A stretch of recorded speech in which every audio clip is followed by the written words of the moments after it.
आज हम CO2 laser देखने वाले हैं। ओके, तो ये पॉइंट सिर्फ हम एग्जाम पॉइंट ऑफ व्यू में देखने वाले हैं। मतलब CO2 लेजर, उसका प्रिंसिपल, कंस्ट्रक्शन एंड वर्किंग। तो मोर डिटेल आपको यदि वीडियो चाहिए तो आप कमेंट सेक्शन में लिखो, उसके लिए भी मैं मोर डिटेल वीडियो लाऊंगा। लेकिन अभी ये जो वीडियो है ये सिर्फ exam point of view video है CO2 लेजर। तो first of all CO2 laser gas laser है, आप सभी को पता है। ओके, और एक जो बात है कि इसका जो प्रिंसिपल है वो जो लेजर का प्रिंसिपल होता है वही CO2 लेजर का प्रिंसिपल है। क्या प्रिंसिपल है वो? Stimulated emission. Okay, CO2 laser का प्रिंसिपल क्या है?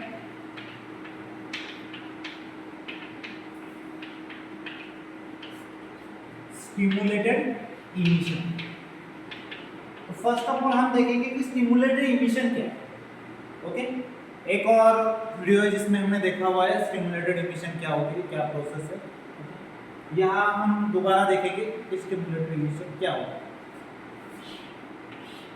यदि ये ग्राउंड स्टेट है और ये एक्साइटेड स्टेट है, एटम ग्राउंड स्टेट में उसे यदि हमने कुछ एक्सटर्नल एनर्जी प्रोवाइड की तो क्या होगा? एक्साइटेड स्टेट में चला जाएगा। ओके, अब यहाँ पे हमने यदि यहाँ पे और एक एनर्जी उसे प्रोवाइड की और उसे नीचे पुश किया ग्राउंड स्टेट में, तो क्या होगा? यहाँ पे जो excess energy, higher energy level to lower energy level atom का ट्रांजिशन हो रहा है, वहाँ पे जो एक्सेस एनर्जी है वो रिलीज होगी, और वो रिलीज होगी लेजर के फॉर्म में। ओके, जो एक्सेस एनर्जी, जो एक्स्ट्रा एनर्जी वो रिलीज किस फॉर्म में हो रही है? लेजर के फॉर्म में। और इसी फेनोमेना को, इसी प्रोसेस को हम बोलते हैं स्टिमुलेटेड इमिशन, और CO2 लेजर का यही प्रिंसिपल। ओके, तो प्रिंसिपल क्या है? Stimulated emission. नेक्स्ट हम देखने वाले हैं कंस्ट्रक्शन, किस तरह से CO2 लेजर कंस्ट्रक्ट किया है।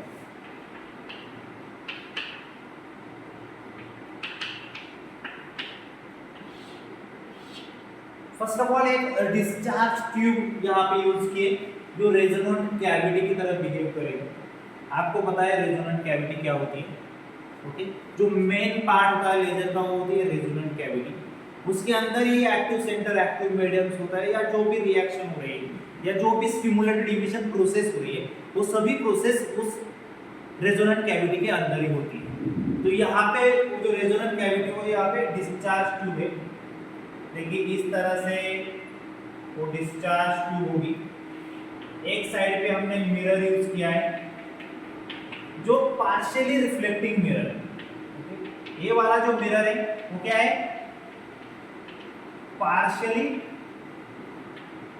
रिफ्लेक्टिंग मिरर है। मतलब कुछ लाइट रिफ्रैक्ट भी होगी, मतलब ट्रांसमिट भी होगी, और कुछ रिफ्लेक्ट भी होगी। इस तरह का यहाँ पे मिरर हमने यूज किया है। और उस डिस्चार्ज ट्यूब के एक साइड में हमने क्या किया है?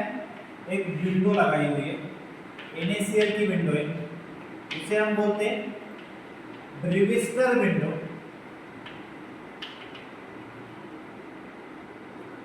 और दूसरे साइड यहाँ पे और एक मिरर है, लेकिन ये वाला जो मिरर है वो 100% रिफ्लेक्टिंग मिरर है। ओके, यहाँ पे ब्रेविस्टर विंडो यूज की गई है, यहाँ पे पार्शियली रिफ्लेक्टिंग मिरर है, और यहाँ पे 100% रिफ्लेक्टिंग मिरर है। ओके, और इस डिस्चार्ज ट्यूब को हमने क्या किया है? पावर, इसी पावर सप्लाई दिया हुआ है। ये होगा एनोड, और यहाँ पे ये होगा क्या? Positive, negative. पावर सप्लाई कौन सा दिया हुआ है? DC power supply.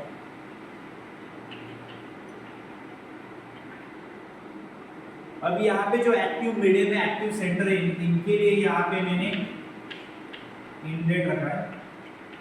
देखिए यहाँ पे इनलेट CO2 और N2 के लिए, और कार्बन डाइऑक्साइड गैस और नाइट्रोजन गैस, और यहाँ पे उनका ही क्या है? Outlet CO2 N2। और यहाँ पे पहले से ही क्या है? हीलियम है। वो मैं आगे वर्किंग में बताने वाला हूँ कि यहाँ पे हमने हीलियम क्यों यूज किया है। यहाँ पे DC पावर सप्लाई यूज किया है। यहाँ पे ऊपर हमने क्या किया है? इनलेट आउटलेट रखा है वाटर। जो यहाँ पे कूलेंट की तरह काम करेगा, उसे हम वाटर जैकेट भी बोलते हैं। क्या बोलते हैं इसे? Water jacket. तो इस तरह से लेजर CO2 लेजर उसका कंस्ट्रक्शन रहने वाला। देखिए 3 तो मेन पॉइंट है यहाँ पे कि 2 रिफ्लेक्टिंग मिरर यूज किए हुए, दोनों पैरेलल है और उसमें एक पार्शियली रिफ्लेक्टिंग है, 100% रिफ्लेक्टिंग। ब्रेविस्टर विंडो यूज की है और डिस्चार्ज ट्यूब। ओके, और डिस्चार्ज ट्यूब का जो टेम्परेचर है वो मेंटेन करने के लिए हमने कूलेंट यूज किया हुआ, और हमें पता है वाटर तो बेस्ट कूलेंट है। यहाँ पे उसे जो एक्टिव मीडियम है, एक्टिव सेंटर है, उसे हमें कुछ पावर सप्लाई देना है या कुछ एनर्जी प्रोवाइड करनी है, इसलिए हमने डीसी पावर सप्लाई यहाँ पे यूज किया। जो एक्सटर्नल एनर्जी हम प्रोवाइड करना है उस एटम को हमें क्या करना है, एक्साइट करना है उसके लिए, और जो एक्टिव मीडियम एक्टिव सेंटर है उसके लिए इनलेट और आउटलेट। तो यही CO2 लेजर का कंस्ट्रक्शन रहने वाला है।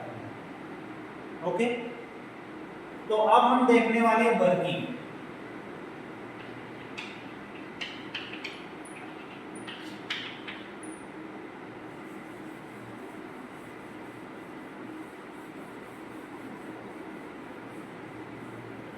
हम एनर्जी लेवल के डायग्राम के सहायता से हम यहाँ पे वर्किंग देखेंगे।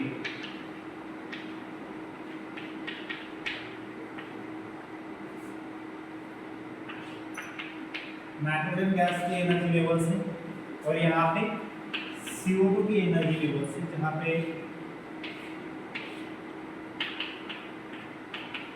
E2, E3, E4 और E5, ये जो होगी वो क्या होगी, मेटास्टेबल स्टेट होगी। ओके, ये वाली स्टेट कौन सी होने वाली है, मेटास्टेबल स्टेट। यहाँ पे भी ये वाली स्टेट जो है वो क्या है, मेटास्टेबल स्टेट। अब देखिए जैसे हमने पावर सप्लाई ऑन किया, डिस्चार्ज ट्यूब में हमारे नाइट्रोजन गैस है, CO2 गैस है। ओके, तो नाइट्रोजन को एनर्जी मिलेगी तो क्या होगा, वो एक्साइटेड स्टेट में चला जाएगा। इंडस्ट्रियल एब्जॉर्प्शन आप सभी को पता है, एटम ने यहाँ पे नाइट्रोजन एटम ने क्या किया है, एक्सटर्नल एनर्जी एब्जॉर्ब की और अब उसका कोलिजन जो ग्राउंड स्टेट में CO2 एटम है, CO2 मॉलिक्यूल से उससे, तो ग्राउंड स्टेट में CO2 मॉलिक्यूल से उससे क्या होगा, एक्साइटेड स्टेट का जो नाइट्रोजन गैस है, नाइट्रोजन मॉलिक्यूल है, उसका कोलिजन होगा। और ये जो कोलिजन होने वाला है ये इनइलास्टिक कोलिजन होने वाला है।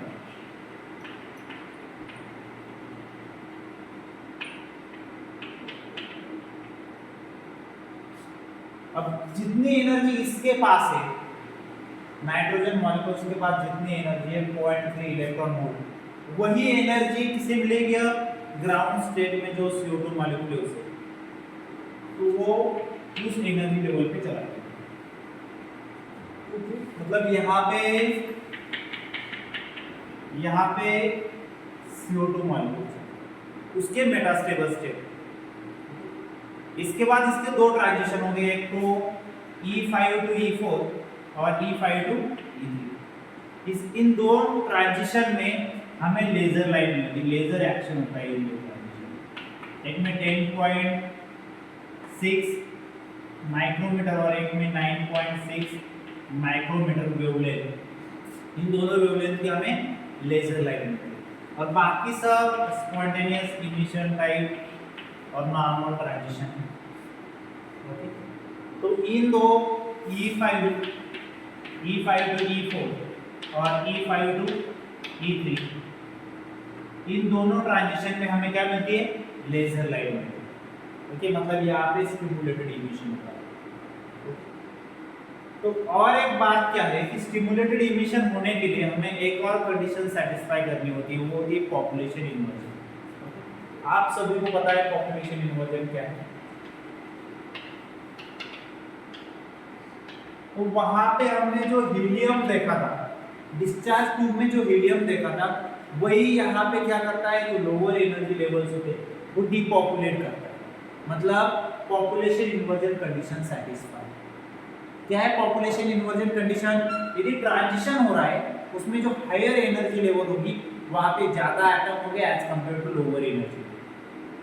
Number of atoms present in higher energy levels are lower than the lower energy level. मतलब E5 to E4 ट्रांजिशन हो रहा है तो E5 स्टेट में ज्यादा एटम्स हैं, तभी पॉपुलेशन इन्वर्जन यहाँ पे वो कंडीशन सेटिस्फाई है। E5 to E3 ट्रांजिशन हो रहा है तो यहाँ पे E5 स्टेट में ज्यादा एटम है एज कंपेयर टू E3। मतलब E3 और E4 पे जो एटम्स है या E2 पे जो एटम्स है वो क्या होने चाहिए, क्या होने चाहिए, वो E1 में आने चाहिए, मतलब डिपॉपुलेट होनी चाहिए एनर्जी लेवल्स। इस ये जो काम है वो कौन करता है, डिस्चार्ज ट्यूब में हीलियम का। Thank you for watching.